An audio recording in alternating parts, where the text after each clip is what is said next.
ये समय है कि मैं आपके लिए परमेश्वर की इच्छा और योजना में होकर जो वचन परमेश्वर ने आपके लिए दिया है आपके साथ उसे साझा करूं,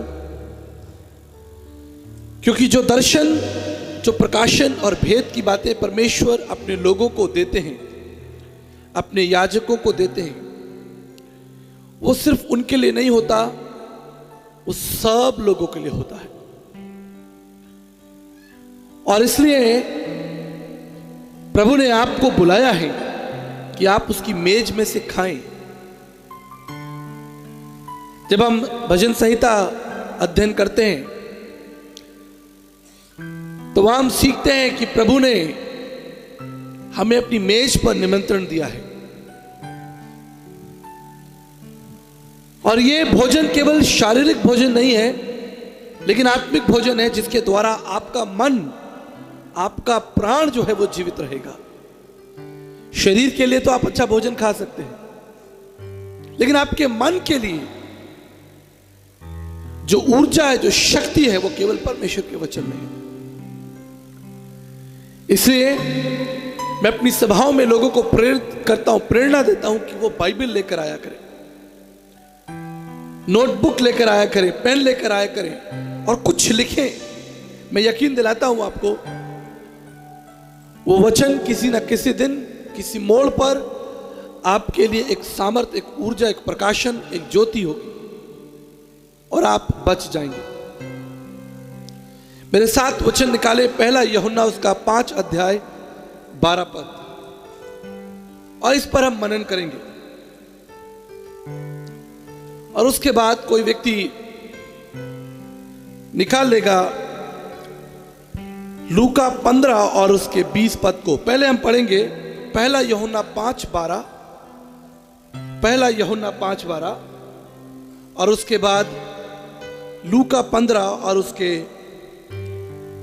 20 पद को हम पढ़ेंगे। जिसके पास पुत्र है उसके पास जीवन है, और जिसके पास परमेश्वर का पुत्र नहीं उसके पास जीवन भी नहीं है।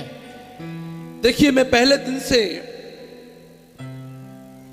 आपको बताता आया हूं कि परमेश्वर का वचन हमारे लिए कोई सलाह नहीं है, यह सामर्थ है, यह आज्ञा है।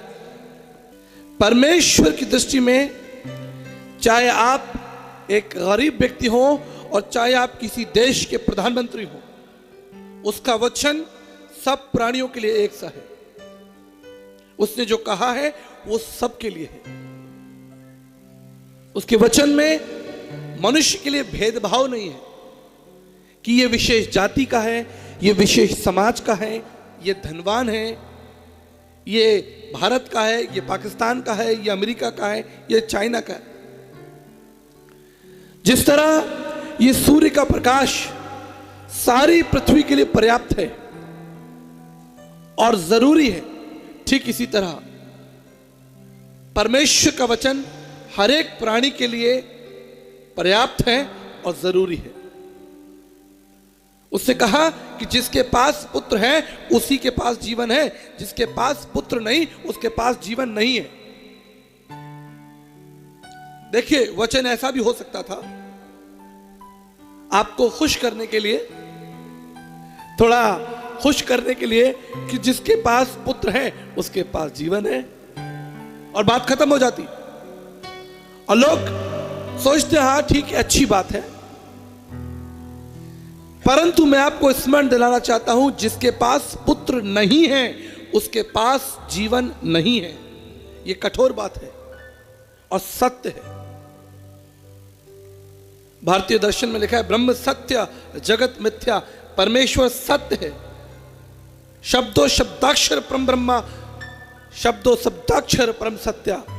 वो परमेश्वर जिसके मुंह से वचन निकलता है वो सत्य है, अटल है, सनातन है और सब प्राणियों के लिए। परमेश्वर किसी का पक्षपात नहीं करता। वो चेहरा नहीं देखता, अच्छे कपड़े पहने हैं, सुंदर लग रहे हो, धनवान हो, बड़े ज्ञानी हो, कहां से आए हो, जापान से आए हो, अच्छा अच्छा यहां बैठो। ऐसा नहीं है। तुम गरीब हो, रिक्शा चलाते हो, चलो उधर बैठो। उसका द्वार सब प्राणियों के लिए खुला है, हर भाषा के लोगों के लिए। उसका संदेश सारी पृथ्वी के लिए है और उसका संदेश स्पष्ट है, क्लियर है, नो डाउट, नो कंफ्यूजन। जिसके पास पुत्र है उसके पास जीवन है, और जिसके पास पुत्र नहीं है वो जीवन को नहीं देखेगा। चाहे आप कोई भी हो, आप ज्ञानी हो, आप अधिकारी हो, आप राजा हो, आप संसार के सबसे धनवान व्यक्ति हो, अगर आपके पास प्रभु यीशु नहीं है, आप उस अनंत काल के जीवन में प्रवेश नहीं कर सकते। सुन लीजिए, चाहे आप इस पंडाल में उपस्थित हो या इस वीडियो के माध्यम से इस संदेश को आप कभी बाद में सुने, अगर आपके पास परमेश्वर का पुत्र यीशु नहीं है, आप जीवन को नहीं देखेंगे। यह आपके लिए अंत होगा। लेकिन हमारे पास एक आशा है कि जिसके पास परमेश्वर का पुत्र अर्थात यीशु मसीह है, उसके लिए जीवन होगा। मेरे प्रियो, इस रहस्य को मैं आज आपके साथ साझा करूंगा। What is the meaning to have the Son of God? इसका अर्थ क्या है, इसका भाव क्या है, इसके पीछे कौन सा रहस्य छिपा है कि जिसके पास परमेश्वर का पुत्र है उसके पास जीवन होगा। मेरे प्रियो, आप दो परिस्थितियों पर दृष्टि कीजिए, दो महत्वपूर्ण चीजों पर अपना ध्यान आकर्षित कीजिए।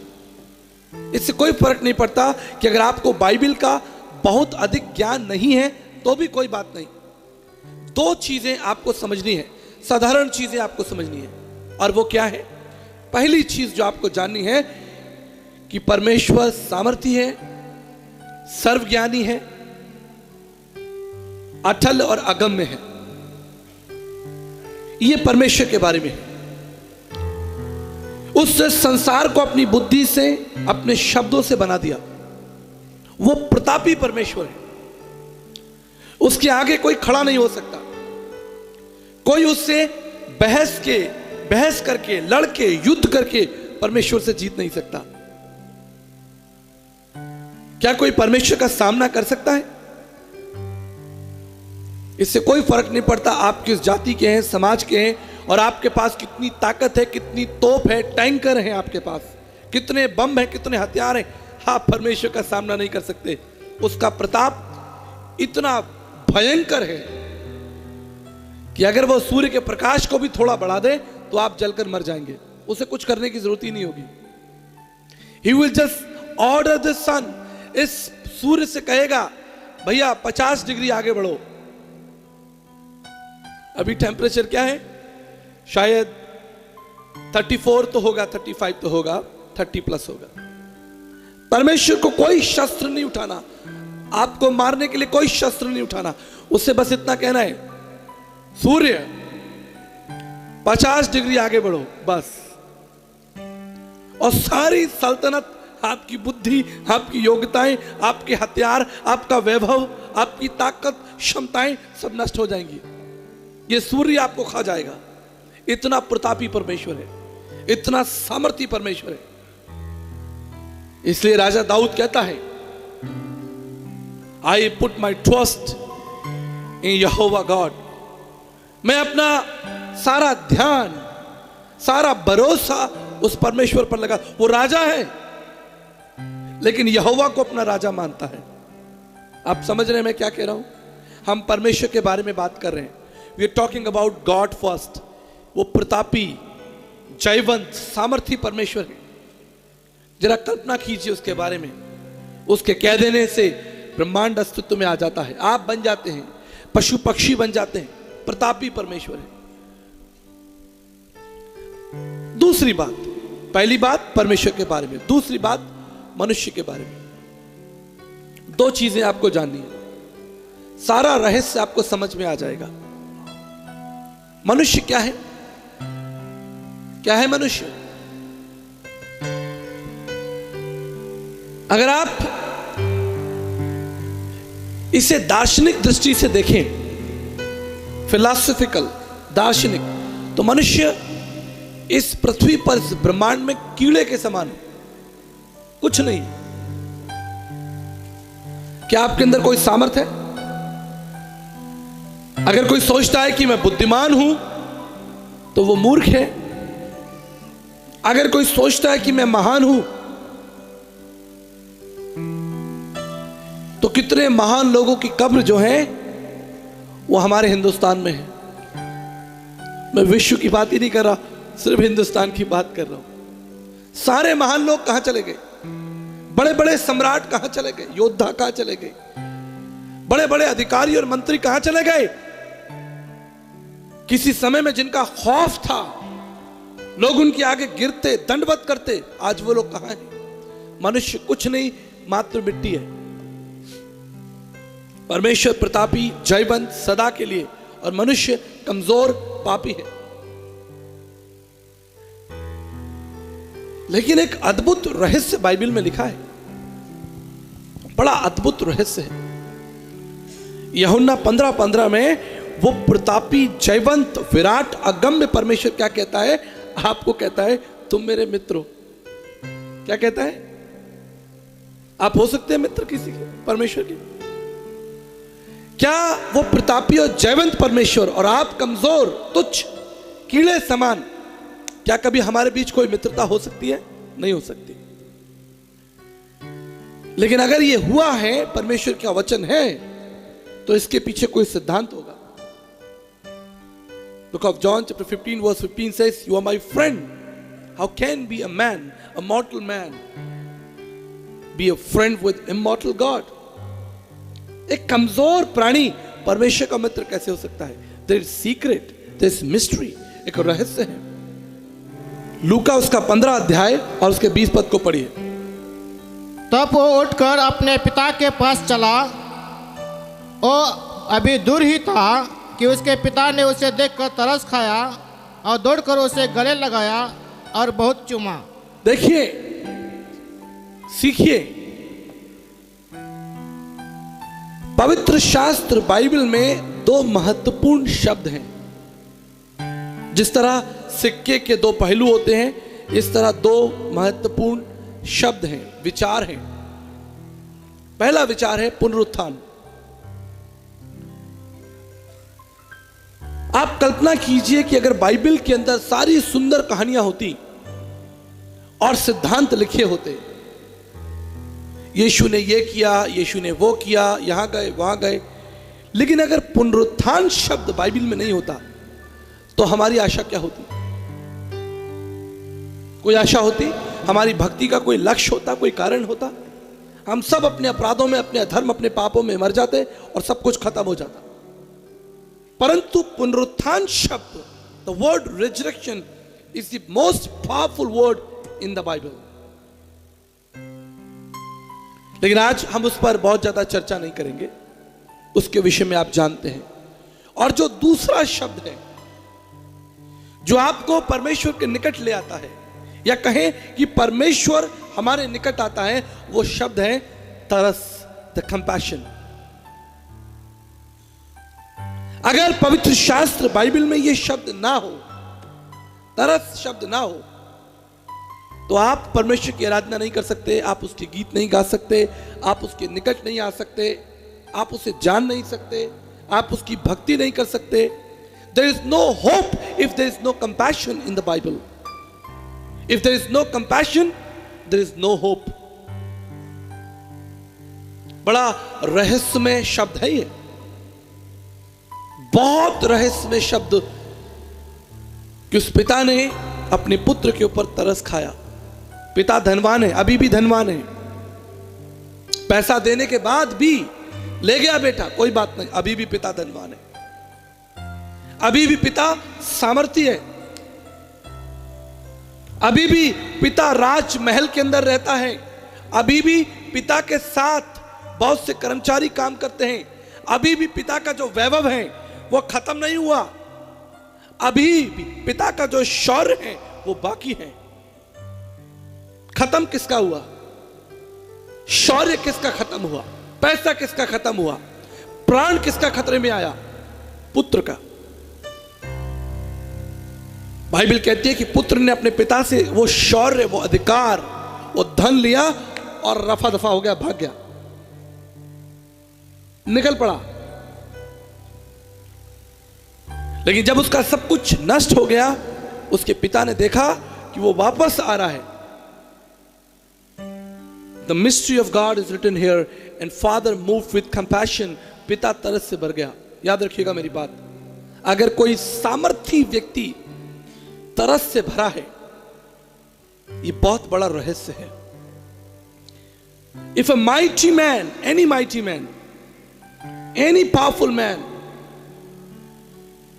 if he is having a compassion heart, you know, heart of compassion, it's a mystery. क्योंकि जब सामर्थ होती है, जब वैभव होता है, ज्ञान होता है, सामर्थ होती है, तो तरस जो है वो जीवन से हट जाता है, चला जाता है। और इसका उदाहरण आपको देखने को मिलेगा समाज में। किसी बड़े मंत्री अधिकारी के पास जाइए, वो आपको बाहर खड़ा रखेगा। क्या काम है, क्यों आए हो, चलो बाहर निकलो। इसलिए क्योंकि तुम सामर्थ्य हो, तुम राजगद्दी पर बैठे हो, तुम धनवान हो, ज्ञानवान हो, इससे तुम अपने आप को सामर्थ कहते हो। परंतु जो गरीब है, कमजोर है, वो तुम्हारे दरवाजे पर आया है सहायता मांगने के लिए, तुम उसकी सहायता नहीं करते। इसलिए ये बड़ा मिस्ट्रीफुल कॉम्बिनेशन है। एक व्यक्ति सामर्थी भी हो और तरस से भरा हुआ हो, उसका हृदय तरस से भरा हुआ, ये बड़ा रहस्य, ये नहीं हो सकता। बहुत कम लोग ऐसे हैं। हमारे भारतीय इतिहास में, हिस्ट्री में एक व्यक्ति हुए, डॉक्टर एपीजे अब्दुल कलाम। कितने लोग जानते हैं उनका नाम? हमारे देश के राष्ट्रपति थे। He was most powerful man in this nation, राष्ट्रपति, but yet with lot of love and compassion. जब मेरी मुलाकात डॉक्टर एपीजे अब्दुल कलाम जी से हुई, हम आमने सामने थे। मैंने कहा, सर मुझे आपसे बात करनी है, आई नीड योर टाइम। आप जानते हैं उन्होंने क्या कहा? यू आर वेलकम, आपका स्वागत है। मैंने कुछ समय लिया और उन्हें प्रभु यीशु मसीह के बारे में बताया। I shared gospel with doctor APJ Abdul Kalam. और जब प्रार्थना की बारी आई, मैंने कहा मैं आपके लिए प्रार्थना करना चाहता हूं, can I pray for you? वो अपनी सीट पर से खड़े हो गए, अपनी सीट पर से उठ गए। वो, आप प्रार्थना कर सकते हैं। मैंने कहा, सर आप बैठ जाइए, आप बैठे रहेंगे तो भी मैं प्रार्थना कर दूंगा, आप हमारे भारत देश के राष्ट्रपति हैं, बैठे रहिए, कोई बात नहीं। आप जानते उन्होंने क्या कहा? उन्होंने कहा कि मैं आपके लिए नहीं खड़ा हूं, मैं खड़ा हूं जो नाम आपने लिया, जिस नाम से आप प्रार्थना करना चाहते हैं। You are powerful, yet full of compassion and love. ये केवल परमेश्वर का स्वभाव है मेरे प्रियो। मैंने आपको याद दिलाया कि परमेश्वर कितना प्रतापी है, कितना सामर्थी है, उसके बोल देने से सब कुछ हो जाता है। लेकिन हम क्या देखते हैं? What we learn from the word of God. अगर वो अपनी दया का, अपने अनुग्रह का, अपने प्रेम का, अपने तरस का हाथ हटा ले, एक भी प्राणी इस पृथ्वी पर एक मिनट के लिए जीवित नहीं रह सकता। इसलिए हम पढ़ेंगे विलाप गीत, विलाप गीत उसका 3 अध्याय और 22 और 23। हम मिट नहीं गए, या यहोवा की महान महाकरुणा का फल है, क्योंकि हम मिट नहीं गए, ये परमेश्वर की महाकरुणा का फल है। आगे पढ़े। क्योंकि उसकी दया अमर है, प्रति भोर वो नई होती रहती है। हालेलुया। उसका जो तरस है, उसका तरस एक दिन के लिए, एक हफ्ते के लिए नहीं है, उसका तरस सारी मानव जाति के लिए प्रत्येक दिन नया हो जाता है सारी मानव जाति के लिए, उसका तरस हमेशा के लिए। इसी वचन कहता है कि हम मिट नहीं गए, ये यहोवा की महाकरुणा है, हाई कंपैशन। मेरे प्रियो, मुझे नहीं मालूम कि आपने अपनी जिंदगी में कभी तरस को अनुभव किया है। हो सकता है आपने किसी पर तरस किया हो, वो एक अलग विषय है।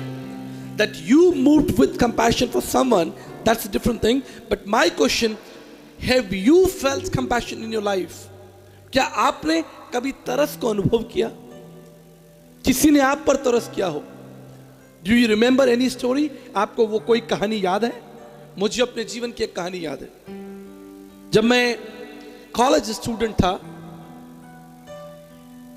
ईयर 2001, 23 साल पहले,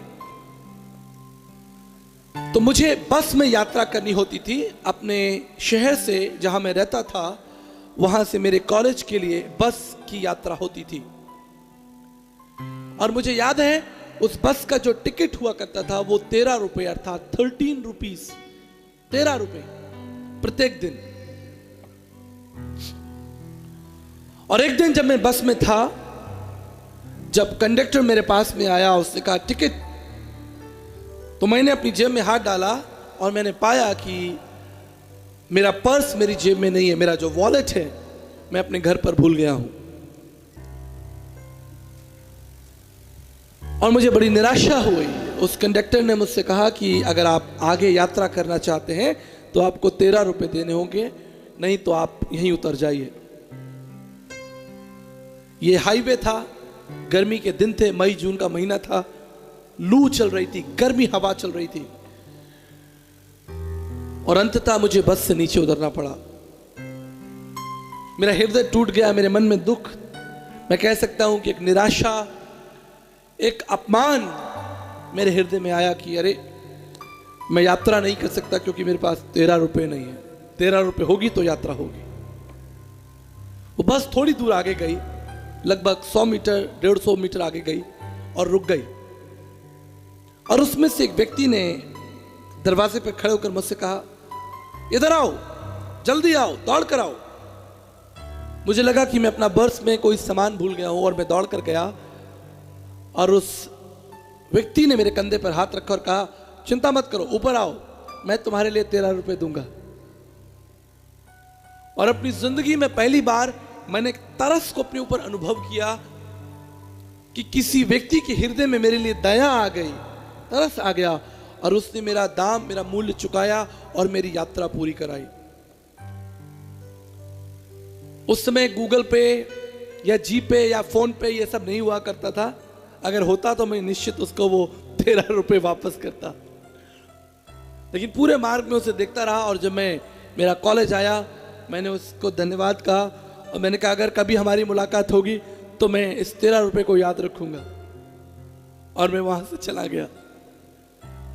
आज 24 साल बाद मैं आपको वो कहानी बता रहा हूं, क्योंकि उस घटना ने मेरे हृदय में तरस को अनुभव करने के लिए एक स्थान दिया। क्या आपने अपने जीवन में कभी कोई तरस अनुभव किया है कि जब आप संकट में थे, आप कठिनाई में थे, आप चुनौती में थे, आप तकलीफों में थे, किसी ने हाथ बढ़ाकर आपकी सहायता की हो और आपको संकट से निकाला हो? Have you ever felt compassion? कई बार हम सोचते हैं हम दूसरों को कंपैशन अपना दिखा सकते हैं, लेकिन मैं याद दिलाना चाहता हूं कि जब तक आप दया को अनुभव नहीं करेंगे, मजा नहीं आएगा। जिंदगी में एक बार तरस को अनुभव करके देखिए कि कोई आप पर तरस करे। आप कमजोर हो, दुखी हो, What the Bible says, परमेश्वर क्या कहता है? हम मिट नहीं गए। क्यों? क्योंकि ये परमेश्वर की महाकरुणा है। लिखा है ये उसका फल है, क्योंकि उसकी दया जो है वो अमर है, और प्रत्येक दिन ये दया जो है वो नई हो जाती है। क्या बात है, क्या वचन है। ताली बजाएंगे। कितना कितना सुंदर वचन लिखा है। अगर ये तरस शब्द बाइबल के अंदर ना हो तो आप परमेश्वर के साथ संगति नहीं कर सकते। आप जानते हैं हम बाइबल में बहुत सी ऐसी घटनाओं को देखते हैं। अगर आप मरकुस उसका पहला अध्याय book of Mark chapter 1 verse 41 देखिए। Book of Mark chapter 1 verse 41।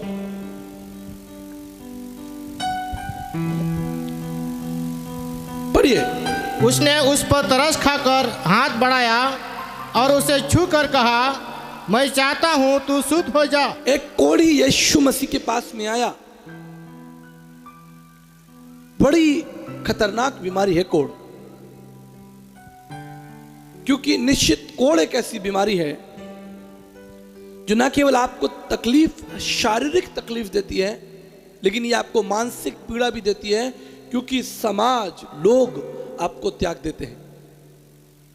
अगर आपके पेट में दर्द है, कमर में दर्द है, एक्सीडेंट हो गया, सर फूट गया, टांग टूट गई, तो आपके रिश्तेदार, आपके दोस्त आपको हॉस्पिटल पहुंचा देंगे। आपको ऐसा कंधे पे हाथ रख के कहेंगे, चिंता मत करो, सब ठीक हो जाएगा, हम आपके साथ हैं। लेकिन कोढ़ एक ऐसी बीमारी है, अगर किसी व्यक्ति के शरीर में कोढ़ हो जाता है तो उसके प्रियजन भी उसको छोड़ देते हैं। समाज उससे बात करना बंद कर देता है। पड़ोसी उस घर का खाना भी नहीं खाएंगे। अगर किसी घर में कोई कोढ़ी व्यक्ति है तो उसके पड़ोसी और आसपास के लोग उससे दूरी बना लेंगे, बाबा उस व्यक्ति को कोढ़ है। कितनी खतरनाक बीमारी है जो आपके शरीर, आपकी आत्मा, आपके मन, आपके विश्वास को, सब कुछ को खत्म कर देती है। और कल्पना कीजिए कि कोढ़ी यीशु मसीह के पास में आया, वो कहीं और जा ही नहीं सकता था। समाज में उसे कोई स्वीकार नहीं कर सकता था, कोई उसे अपने पास नहीं बैठा सकता था। और वो कोढ़ी यीशु मसीह के पास में आया, and he knelt before Jesus. उसने अपने घुटने यीशु के सामने ठिकाए।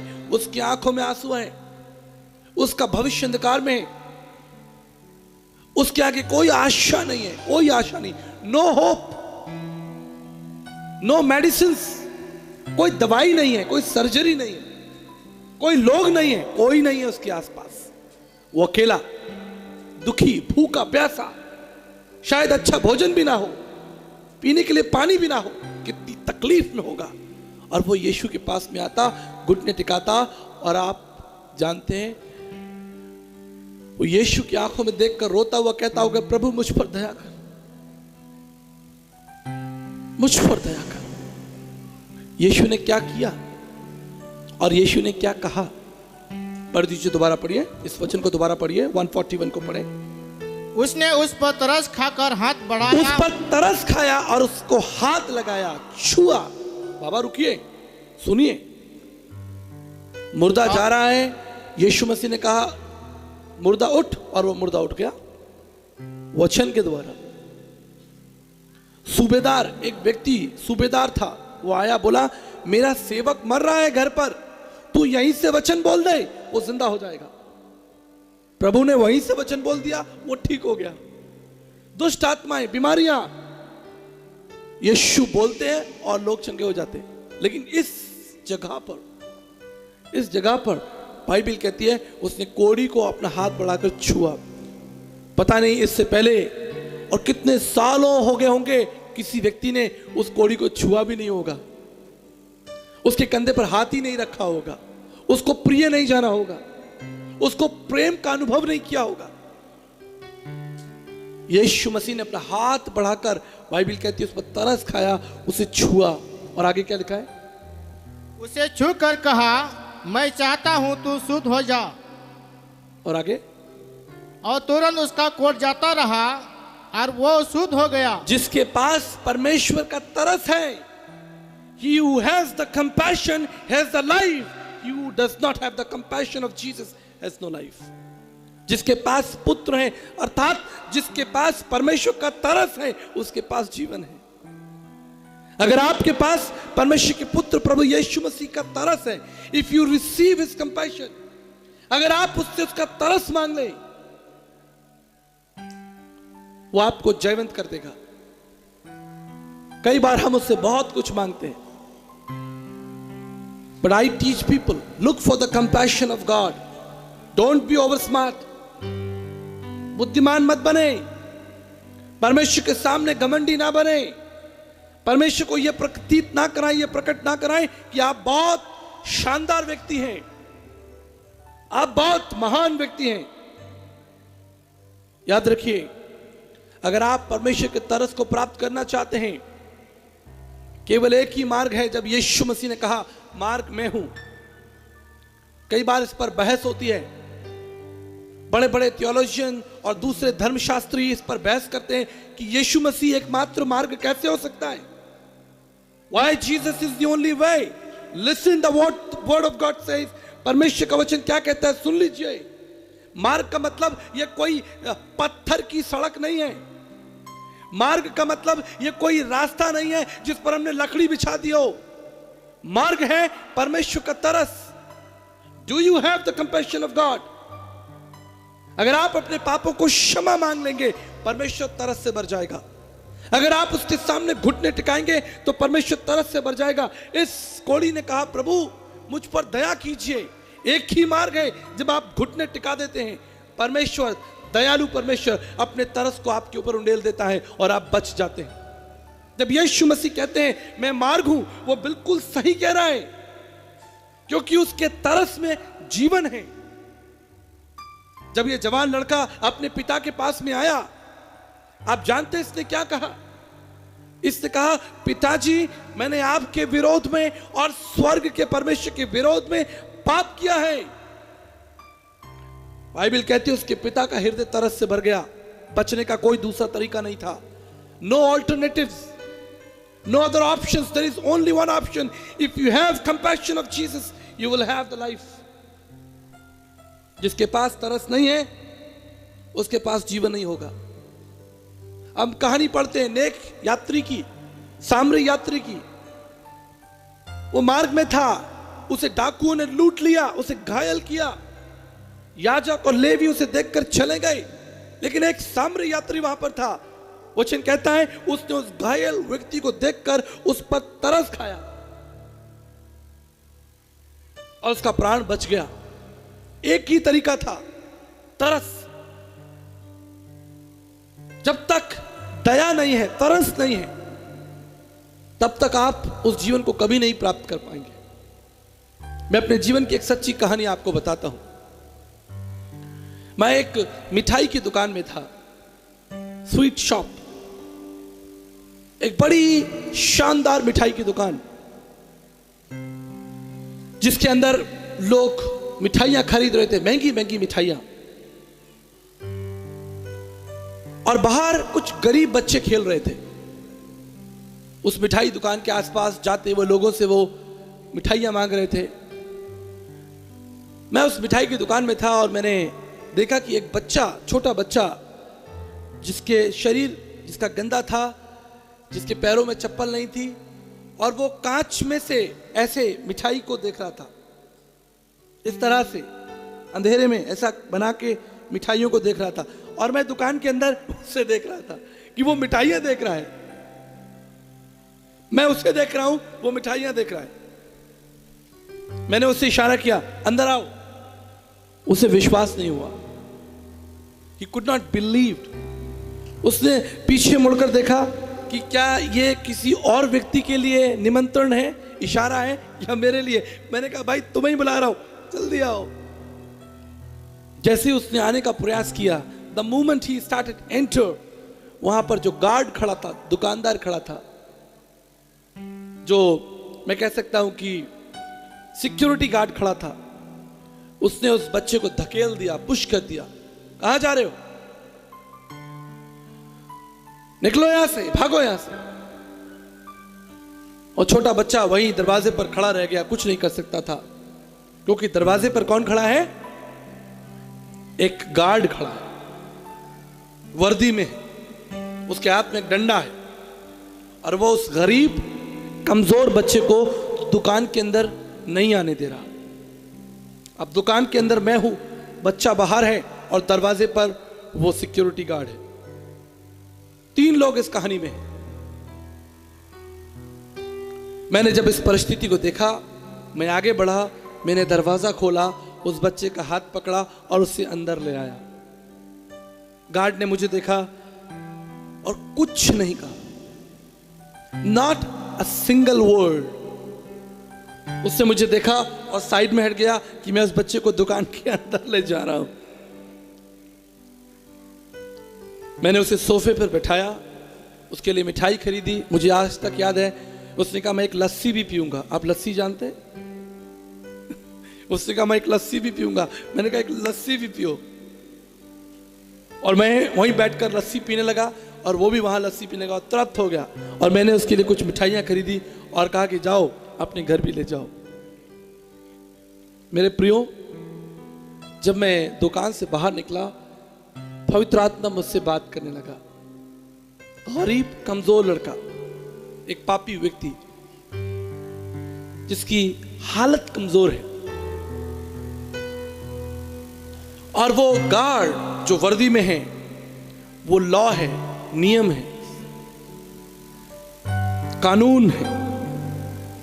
तुम बुरे हो, झूठे हो, पापी हो, कमजोर हो, दुष्ट हो, कानून आपके ऊपर दोष लगाता है। आप कमजोर हैं और आप परमेश्वर के राज्य में नहीं पहुंच सकते। वहां एक अड़चन है और वो अड़चन है कानून, नियम, लॉ। तब इसका केवल एक ही रास्ता है कि आप परमेश्वर के राज्य में पहुंच जाएं। There is only one way, and that is compassion of God. परमेश्वर का हृदय जो आपके लिए और मेरे लिए तरस से भर जाए। और अगर आप अंदर नहीं आ सकते तो वो बाहर आए, आपका हाथ पकड़े और आपको अंदर ले जाए। Hallelujah. There is only one way. You cannot enter, but God can come out. लेकिन आप जानते हैं परमेश्वर कब दया से या तरस से भरेगा? When you are broken, when you have tears, जब आपकी आंखों में आंसू हैं, आप कमजोर हैं और आप अपने घुटने टिकाएं और बड़ी इच्छा और बड़े गहरे मन से परमेश्वर के उद्धार के कार्यों को समझने की कोशिश करें। आप समझ रहे हैं? प्रभु, वो उद्धार मुझे चाहिए। I need that salvation. I really need that salvation. मुझे आपकी संगति चाहिए प्रभु। मैं बाहर गर्मी में खड़ा हूं, मर रहा हूं, भूखा हूं। I need you. Will you please help me? बहुत लोग वहां पर घूम रहे थे, बहुत लोग घूम रहे थे, लेकिन मिठाई किसको मिली? जो सही पोजीशन में खड़ा था, तैयार था। जो इधर उधर घूम रहे थे उन्हें कुछ नहीं मिला। Lot of people in the world, संसार में लोग इधर उधर घूम रहे हैं, मस्ती कर रहे हैं। लेकिन याद रखिए, अगर आप सच्चे हृदय से उस परमेश्वर को ढूंढेंगे तो परमेश्वर का वचन हमें सिखाता है, परमेश्वर का वचन हमें सिखाता है कि उसने स्वर्ग से मनुष्यों पर दृष्टि की। भजन संहिता 14, बुक ऑफ साम चैप्टर 14 वर्स 2 पढ़ लीजिए। भजन संहिता 14 उसका दूसरा अध्याय पढ़िए, पद पढ़िए। परमेश्वर ने स्वर्ग में से मनुष्यों पर दृष्टि की। परमेश्वर ने स्वर्ग में से सब मनुष्यों पर दृष्टि की, पूरी पृथ्वी पर। चीन, Japan, Africa, America, Bharat, England, Poland, Sweden, Sri Lanka, Japan, सब पर दृष्टि की। और आगे क्या लिखा? कि देखे कि कोई बुद्धिमान, कोई परमेश्वर का खोजी है या नहीं। जितने लोग उसे खोज रहे हैं उसे वो मिल रहा है। हालेलुया बोल दीजिए। जितने लोग उसे ढूंढ रहे हैं उनको मिल रहा है। स्वर्ग से परमेश्वर ने दृष्टि की, एक बुद्धिमान मिल जाए तो मैं उसको मिल जाऊंगा। अगर आप परमेश्वर को ढूंढ रहे हैं तो आप परमेश्वर को प्राप्त कर लेंगे। आप जानते हैं क्यों? क्योंकि ये परमेश्वर चाहता है कि आप उसके तरस को, उसके पुत्र को प्राप्त करें। ये केवल आपकी इच्छा नहीं है, लेकिन ये परमेश्वर की इच्छा है कि लोग मुझे ढूंढें और पाएं। और आप याद रखिए, जब मैं संदेश को विराम देना चाहता हूं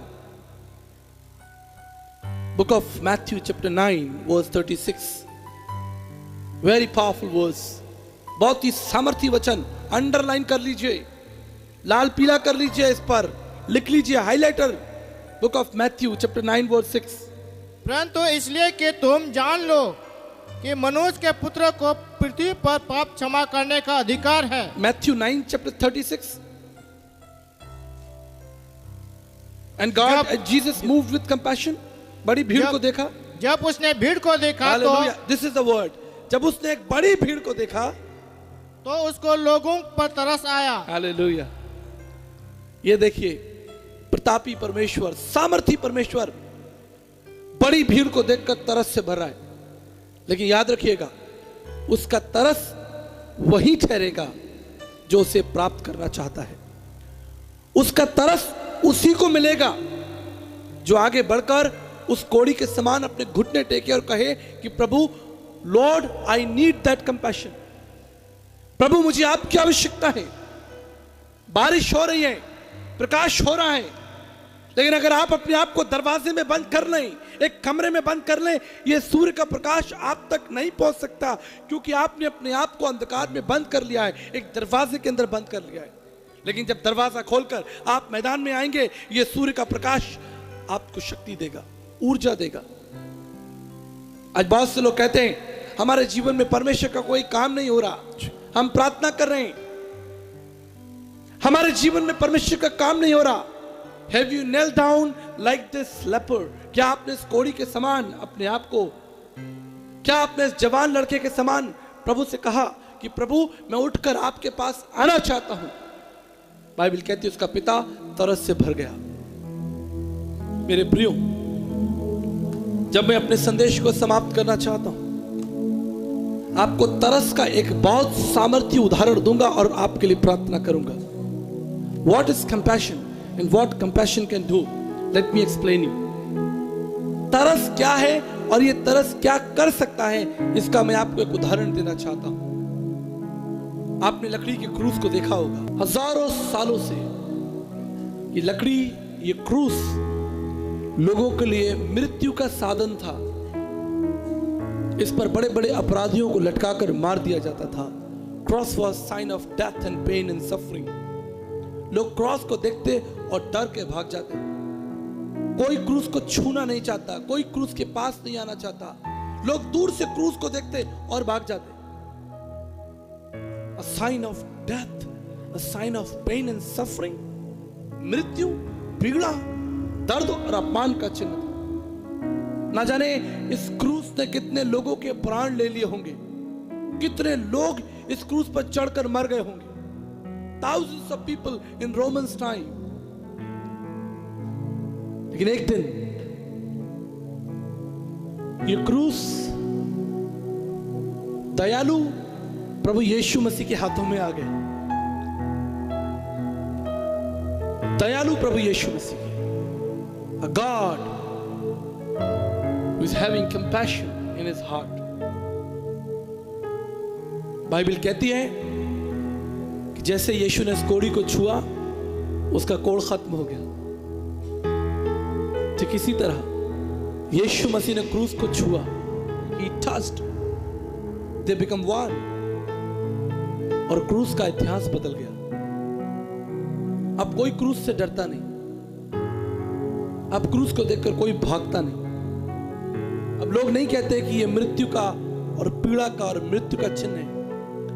अब लोग उसे शांति का चिन्ह कहते हैं, उसे प्रेम का चिन्ह कहते हैं. It's no more sign of death, pain and suffering. It's a sign of love, hope and compassion and future.